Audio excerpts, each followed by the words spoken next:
নিশা খেলমাটি থানাত অঘটন থানাৰ ভিতৰত মৃত্যু আশ্বৰ বালি নামৰ এজন ব্যক্তিৰ নিহত আৰ্শ বালিৰ ঘৰ লখিমপুৰৰ পশ্চিম চানমাৰীত এটা মোবাইলক কেন্দ্ৰ কৰি আৰ্শ বালি থানালৈ মতাই নিছিল খেলমাটি থানা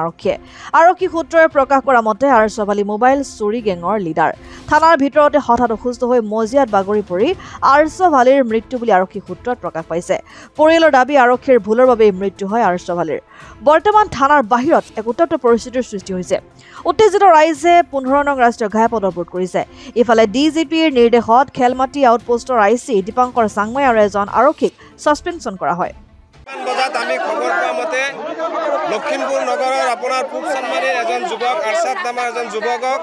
তেখেতলোকে কিবা এটা সন্দেহত আপোনাৰ এৰেষ্ট কৰি আনি খেলমাটি থানাত ৰাখিছিলে কিন্তু দুৰ্ভাগ্যজনকভাৱে সেই মানুহজনক ইতিমধ্যে আৰক্ষীয়ে মৃত বুলি ঘোষণা কৰিছে গতিকে এই কাৰ্যক যদি কিবা আপোনাৰ অন্যায়ভাৱে এই কাৰ্য হৈছে সেই কাৰ্যক আমি তীব্ৰভাৱে নিন্দা কৰিছোঁ গৰিহণা দিছোঁ আৰু এটা কথা আমি ক'ব বিচাৰিছোঁ যে এই খেলমাটি আৰক্ষী চকীৰ যোনজন ইনচাৰ্জ আছে সেই ইনচাৰ্জজনৰ বিষয়ে বিভিন্ন সময়ত আপোনাৰ অভিযোগ আমাক ৰাইজে দিয়ে গতিকে এই ইনচাৰ্জজনক অতি শীঘ্ৰে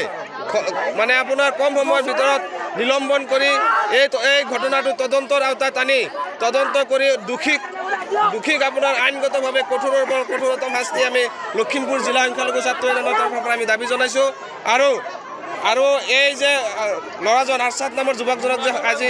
হত্যা কৰা হ'ল এই হত্যাকাৰীৰ যিটো পৰিয়াল আছে পৰিয়ালৰ আজি আমাৰ প্ৰশ্ন হৈছে এই পৰিয়ালৰ আপোনাৰ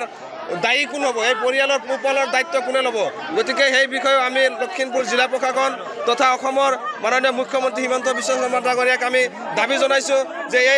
এই পৰিয়ালৰ দায়িত্ব আপোনালোকে লওক অন্যথা কিন্তু আমি ৰাইজৰ সহযোগত আমি আন্দোলনৰ কাৰ্যসূচী ল'বলৈ বাধ্য হ'ম আৰু লখিমপুৰৰ পৰা ৰাহানুদ্দিন আহমেদৰ ৰিপৰ্ট অসম আদিত্য।